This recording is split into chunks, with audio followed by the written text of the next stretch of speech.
Hello student, स्वागत है आपका आपके अपने यूट्यूब चैनल यूपी एक्सीलेंस में। यूपी एक्सीलेंस कंटिन्यू आपको एसएसटी से रिलेटेड एसएसटी के एमसीक्यू की सीरीज़ दे रहा है। अब तक सीरीज़ में 4 वीडियो आ चुके हैं। सीरीज़ का 5वां वीडियो है। अगर आपने उन चारों वीडियोज़ को नहीं देखा, जिसमें ऑलरेडी आपके हर सीरीज़ के अंदर 20 एमसीक्यू हैं, आप 4 सीरीज़ के हिसाब से लगा लीजिए, तो टोटल आप देख सकते हो क्वेश्चंस की संख्या कितनी हो रही है। आप ज़रूर उन सीरीज़ को जाकर विजिट करें। अगर नहीं है तो मैं उन्हें उसकी प्लेलिस्ट बना रखी है, प्लेलिस्ट भी बना दूंगा। अदरवाइज़ आप यूपी एक्सीलेंस लिखें सिर्फ खाली यूट्यूब पर, आपको सबसे ऊपर जो चैनल दिखाई देगा सबसे पहले उसे सब्सक्राइब करें, उसके अंदर जाएं और एसएसटी की जितनी भी सीरीज़ें हो रखी हैं उन्हें एक बार विजिट ज़रूर करें। अगर आप ये सीरीज़ को लगा लेते हैं, मैं डैम श्योर कह रहा हूँ इससे बाहर क्वेश्चन आपको नहीं मिलेगा। चलिए शुरू करते हैं आज की सीरीज़ को, आज के पहले क्वेश्चन के साथ। पहला क्वेश्चन क्या कहता है जरा सुनेंगे। पहला क्वेश्चन कह रहा है who among the following formed a secret society. किसने एक सीक्रेट सोसाइटी जिसका नाम था यंग इटली उसे फॉर्म किया। किसने एक सीक्रेट सोसाइटी जिसका नाम है यंग इटली उसे किसने फॉर्म किया। यंग इटली को फॉर्म किसने किया था? विक्टर इमैनुअल सेकंड ने, ऑटो वन बिस्मार्क ने, जुसेपे मजीनी ने या जुसेपे गैरिबाल्डी ने। यहाँ पर जो ऑप्शन करेक्ट हो जाएगा, यहाँ पर जो ऑप्शन करेक्ट हो जाएगा वो ऑप्शन करेक्ट हो जाएगा आपका जुसेपे मजीनी। मजीनी ने एक सीक्रेट सोसाइटी फॉर्म की जिसका नाम था young Italy. I hope so कि आपको क्लियर हो गया होगा। अगला क्वेश्चन देखते हैं भाई। अगला क्वेश्चन कह रहा है the country related to corn law is. Corn law किस कंट्री से रिलेटेड है? जर्मनी से, यूएसए से, फ्रांस से और ब्रिटेन से। भाई कॉर्न लॉ का जर्मनी, यूएसए और फ्रांस से कोई लेना देना नहीं है। कॉर्न लॉ रिलेटेड है अगर किसी से तो वो है ब्रिटेन, इसलिए ऑप्शन नंबर डी इसका करेक्ट हो जाएगा। ऑप्शन नंबर डी इसका करेक्ट हो जाएगा, ब्रिटेन। अगला क्वेश्चन पर बात कर लेते हैं। अगला क्वेश्चन है when was the Napoleon Bonaparte defeated. Napoleon Bonaparte कब डिफीट हुआ, कब हार गया? 1810 में, 1815 में, 1817 में या 1818 में? नेपोलियन बोनापार्ट डिफीट कब हो गया, हार कब गया? वो 1810 में, ये रॉन्ग हो जाएगा भाई। 1817 में ये भी रॉन्ग हो जाएगा, 1818 में ये भी रॉन्ग हो जाएगा। अगर ये सारे ऑप्शन रॉन्ग हो रहे हैं तो ऑप्शन करेक्ट कौन हो जाएगा? याद रखिएगा नेपोलियन बोनापार्ट 1815 में वाटरलू में युद्ध हुआ था, बैटल ऑफ वाटरलू, जहां पर नेपोलियन बोनापार्ट हार जाता है। Napoleon Bonaparte battle of Waterloo में 1815 में हार जाता है। अगला देखते हैं भाई। अगला क्वेश्चन क्या है? The great depression had the worst impact on. सबसे खतरनाक प्रभाव या सबसे घातक प्रभाव किस पर पड़ा? किस पर पड़ा ग्रेट डिप्रेशन का? ग्रेट डिप्रेशन का सबसे घातक इंपैक्ट किस पर पड़ा? टेक्नोलॉजी पर, एग्रीकल्चरल सेक्टर पर, ट्रांसपोर्ट पर या नन ऑफ दीज? कह रहा the great depression had the worst impact on technology, agriculture, transportation या ट्रांसपोर्ट या none of these.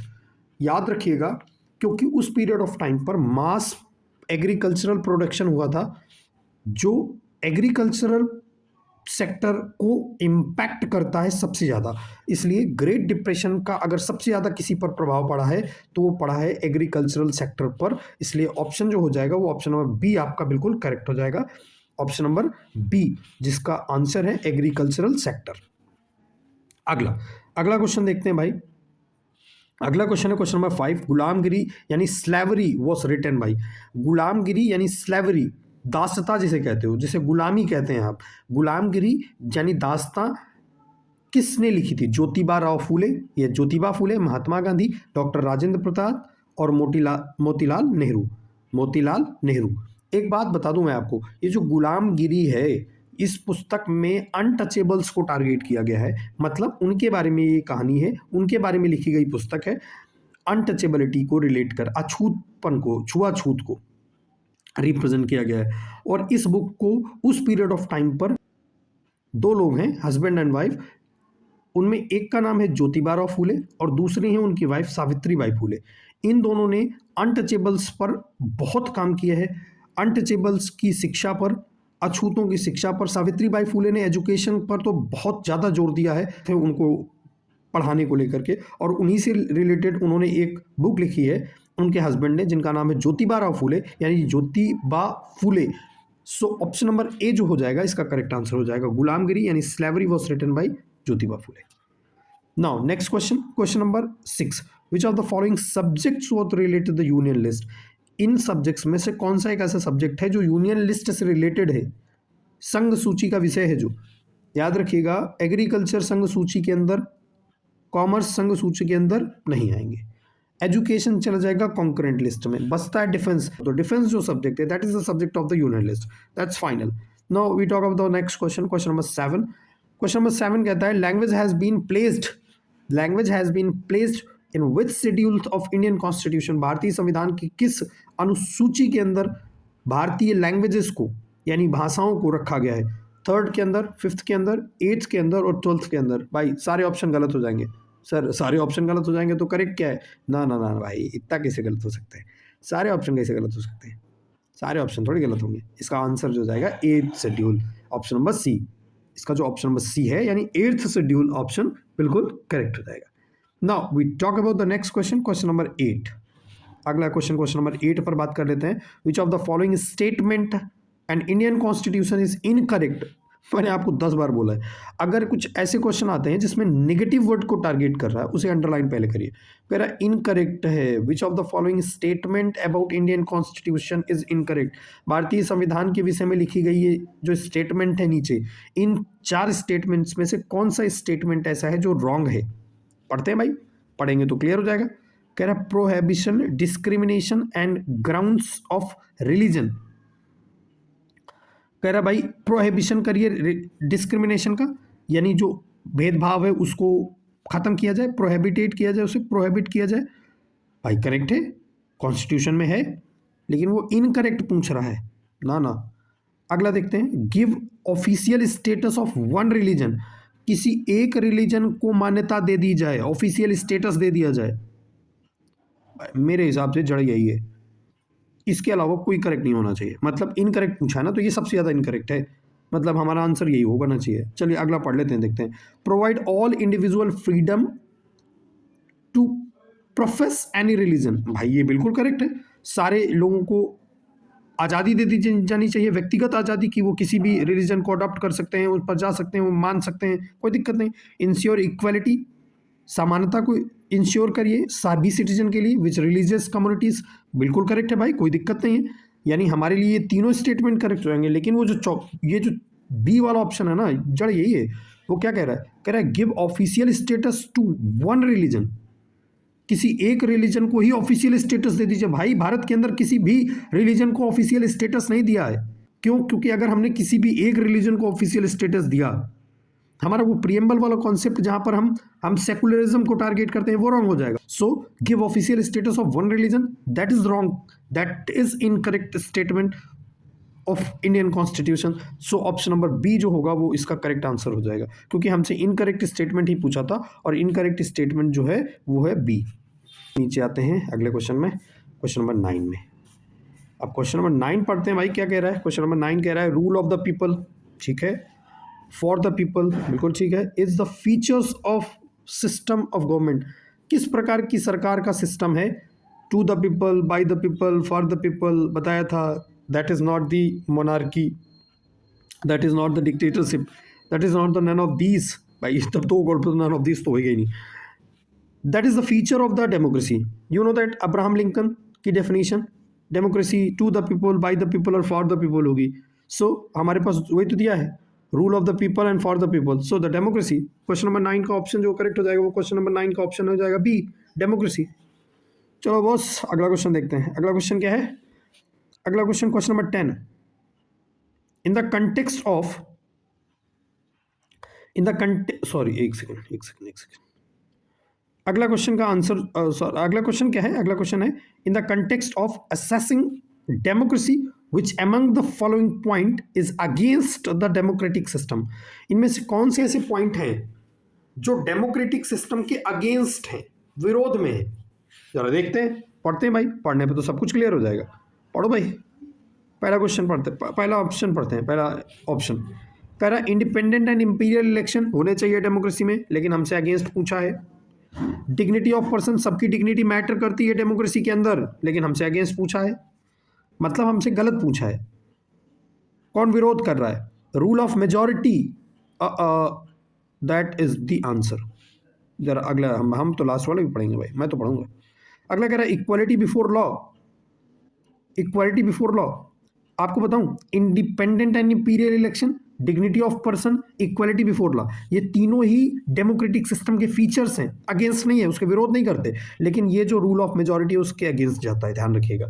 Rule of majority, हम किसी भी एक समुदाय या एक ग्रुप को पूरी मेजोरिटी से रूल करने की मान्यता नहीं दे सकते। हमारे लिए सभी बराबर हैं, किसी भी प्रकार से मेजोरिटी रूल नहीं करेगी।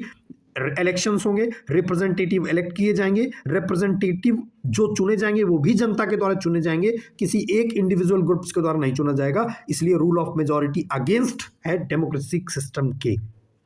आई होप सो कि आपको इसका आंसर क्लियर हो गया होगा।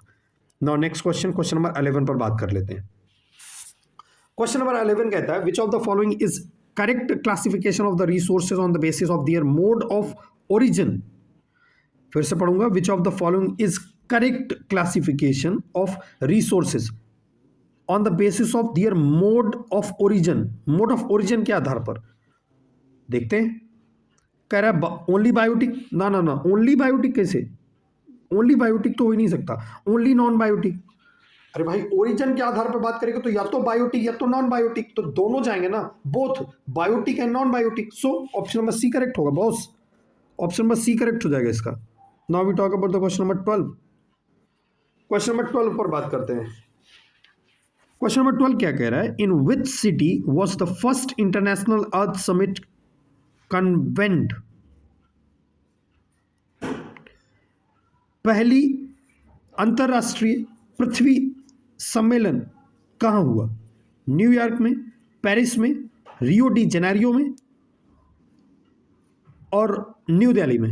आपका जो आंसर हो जाएगा, आपका जो आंसर करेक्ट है, न्यूयॉर्क नहीं है, पेरिस नहीं है, न्यू दिल्ली नहीं है।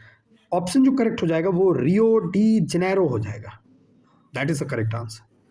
Now we talk about the next question. Next question है बॉस, नेक्स्ट क्वेश्चन जो है वो है the period of sowing of kharif crop. Kharif crop के बोने का समय काल क्या है? खरीफ क्रॉप कब बोई जाती है? जून से जुलाई में। हाँ, पहली ऑप्शन है जून से जुलाई, that is the correct answer. Kharif crop के बोने का समय, सोइंग पीरियड पूछ रहा है, तो सोइंग पीरियड हो जाएगा June to July. So option number A correct हो जाएगा। अगले क्वेश्चन पर बात करते हैं। अगला क्वेश्चन क्या कह रहा है? अगला क्वेश्चन क्या कह रहा है, which of the following is energy mineral. Which of the following is an energy mineral. इनमें से कौन सा एक ऐसा मिनरल है जो एनर्जी मिनरल है? देखते हैं। Iron ore, iron ore energy mineral नहीं है। माइका एनर्जी मिनरल नहीं है। लाइमस्टोन भी सेम है, एनर्जी मिनरल नहीं है। लेकिन नेचुरल गैस जो है वो एनर्जी मिनरल है। सो ऑप्शन नंबर सी जो है नेचुरल गैस आपका करेक्ट आंसर हो जाएगा। हम अगले क्वेश्चन, क्वेश्चन नंबर 15 पर बात कर लेते हैं जरा। क्वेश्चन नंबर 15 क्या कहता है, an example of agro based industry, an example of agro based industry is. Agro based industry कौन सी है? एग्रो बेस्ड, ध्यान रखिएगा, iron and steel industry is not the agro based industry, chemical industry is not the agro based industry. आप समझो ना, आपसे agro based पूछ रहा है, एग्रीकल्चरल बेस्ड पूछ रहा है, cement industry agro based industry होगी। इसका ऑप्शन जो करेक्ट हो जाएगा वो कॉटन टेक्सटाइल इंडस्ट्री हो जाएगा। ये एग्रो बेस्ड इंडस्ट्री है। So the option is B. Question number 15 का ऑप्शन नंबर बी करेक्ट हो जाएगा। बॉस नेक्स्ट क्वेश्चन पर बात करेंगे। अगला क्वेश्चन क्या कहता है, क्वेश्चन नंबर 16 क्या कहता है? क्वेश्चन नंबर 16 देखिए, क्वेश्चन नंबर 16 कहता है in which in the Indian railway, in Indian railways the total number of railway zone is. Total number of railway zones कितने हैं? याद रखिएगा, ये क्वेश्चन बहुत बहुत बहुत पकाता है। क्यों? क्योंकि अलग अलग जगह पर इसका आंसर अलग अलग है। सर फिर हम क्या करें, हम बोर्ड पे क्या लगाएं? मेरे हिसाब से मैं जो बोल रहा हूँ, मैं जितना मानता हूँ, इसका ऑप्शन 18 लगाइए आप, 18 जोन्स। क्यों? क्योंकि 16 जोन नहीं लगा सकते हैं, 10 कब के थे, 12 नहीं लगा सकते हैं। ये दोनों तीनों करेक्ट गलत हो जाएंगे और हमारे पास एक ही सुटेबल आंसर दिखता है 18। सो मैं यही कहूँगा कि 18 आंसर करेक्ट हो जाएगा इसका, 18। मैं अभी 18 के साथ जाऊँगा। चलिए भाई अगला क्वेश्चन देखते हैं। अगला क्वेश्चन क्या कहता है? अगला क्वेश्चन कह रहा है the economic sector of information and communication technology is the economic sector of information and communication. Information और कम्युनिकेशन ये दोनों किस किस सेक्टर के अंदर आते हैं इकोनॉमी के? मैंने आपको क्या बताया था कि प्राइमरी सेक्टर जो है वो एग्रीकल्चरल है और नेचुरल है। क्या ये इंफॉर्मेशन और कम्युनिकेशन एग्रीकल्चरल है, नेचुरल है? नहीं है। सो प्राइमरी सेक्टर भी ऑप्शन नहीं होगा। सेकेंडरी सेक्टर में मैंने आपको क्या बताया था कि मैन्युफैक्चरिंग इंडस्ट्री है। क्या इंफॉर्मेशन मैन्युफैक्चर की जाती है? क्या कम्युनिकेशन मैन्युफैक्चर किया जाता है? नहीं किया जाता। सो सेकेंडरी सेक्टर भी गलत हो जाएगा। टर्सरी सेक्टर क्या कहलाता है? टर्सरी सेक्टर सर्विस सेक्टर है, जहां पर इंफॉर्मेशन भी होती है और कम्युनिकेशन भी होता है। इसलिए क्वेश्चन नंबर 17 का जो आंसर हो जाएगा वो आंसर नंबर सी करेक्ट हो जाएगा, जिसको कहते हैं टर्सरी सेक्टर। अगला क्वेश्चन देखेंगे भाई, question number 18, which year of the consumer protection act pass? In which year was the consumer protection act पास? किस साल में कंज्यूमर प्रोटेक्शन एक्ट पास हुआ था? मैं आपको बता दूं, आप बोर्ड की प्रिपरेशन कर रहे हैं, कक्षा 10वीं में जब आप एसएसटी का पेपर देने जाएंगे, आप 7 सेटों में एक सेट के अंदर इस क्वेश्चन को पाएंगे। ये चैलेंज है। क्यों? क्योंकि ये बहुत इंपॉर्टेंट क्वेश्चन है और हर साल आता है। आपको बता दूं, इस चैप्टर के अंदर से इंपॉर्टेंट क्वेश्चन भी बहुत बनते हैं, शॉर्ट भी बनेगा, लॉन्ग भी बनेगा, इसलिए इस चैप्टर को बहुत प्रिपेयर करके जाएगा। चलिए इसका आंसर पे बात करते हैं भाई। कह रहा है कंज्यूमर प्रोटेक्शन एक्ट कब आया? 1992 में, 1986 में, 1990 में या 1995 में? ध्यान रखिएगा, इसका जो ऑप्शन करेक्ट हो जाएगा वो ऑप्शन करेक्ट हो जाएगा 1986। 1986 में आया था भाई। Consumer protection act was pass in 1986। Now last question देख लेते हैं भाई। क्यों हमें लग रहा है इसमें 19 ही क्वेश्चन है, एक क्वेश्चन मिसिंग है भाई। The development of the country is based on? Country का जो डेवलपमेंट है वो किस पर बेस्ड है? The development of the country is based on, country का डेवलपमेंट, पूरी कंट्री का जो डेवलपमेंट है वो किस पर बेस्ड है? पर कैपिटा इनकम पर? बिल्कुल भाई, पर कैपिटा इनकम पर बेस्ड है। 200% पर कैपिटा इनकम पर ही बेस्ड है कंट्री का डेवलपमेंट। अगला देख लेते हैं, एवरेज लिटरेसी रेट। भाई एवरेज लिटरेसी रेट भी होना चाहिए। 2 ऑप्शन करेक्ट हो जाएंगे, लेकिन एक क्वेश्चन के अंदर 2 ऑप्शन करेक्ट नहीं हो सकते। तीसरा देखते हैं, health condition of the people. अगर किसी कंट्री का डेवलपमेंट देखना है, मैं ये कह रहा हूँ, अगर कोई कंट्री डेवलप्ड हो रही है तो क्या उस कंट्री में रहने वाले लोगों की हेल्थ कंडीशन मैटर नहीं करती है? बिल्कुल करती है, आप कहोगे। अगर आप ये कहोगे कि बिल्कुल करती है, एक ही क्वेश्चन के 3 ऑप्शन करेक्ट नहीं हो सकते। और हम फिर देखेंगे चौथा, और चौथे में हमें दिखाई देता है ऑल ऑफ दीज। सो हम इस क्वेश्चन का आंसर जो मारेंगे वो मारेंगे all of these. All of these आपके सारे क्वेश्चन हो चुके हैं, और मैं ये चाहूँगा कि आप एक काम करिएगा, इन सारे क्वेश्चंस को एक जगह नोट करते रहिएगा, उन्हें बार बार पढ़ते रहिएगा। पेपर आपका दूसरा पेपर ही लगा है हिंदी के बाद एसएसटी का। याद रखिएगा, बहुत लेंदी पेपर होता है, बहुत लेंदी पेपर होता है, लेकिन उसमें डरने की ज़रूरत नहीं है। आपको सारी चीज़ें, सारा मटेरियल यहीं पर मिल जाएगा। मैं बहुत ही जल्द इंपॉर्टेंट क्वेश्चन की सीरीज़ लेकर के आऊँगा। बस आप याद रखिएगा, इस वीडियो को ज़्यादा से ज़्यादा अपने दोस्तों के साथ शेयर करिए। सबको बताइए क्लास में कि भाई MCQ क्वेश्चंस की एक सीरीज़ चल रही है, उसे देख लीजिए। चलिए मिलते हैं किसी अगले वीडियो में, तब तक के लिए जय हिंद।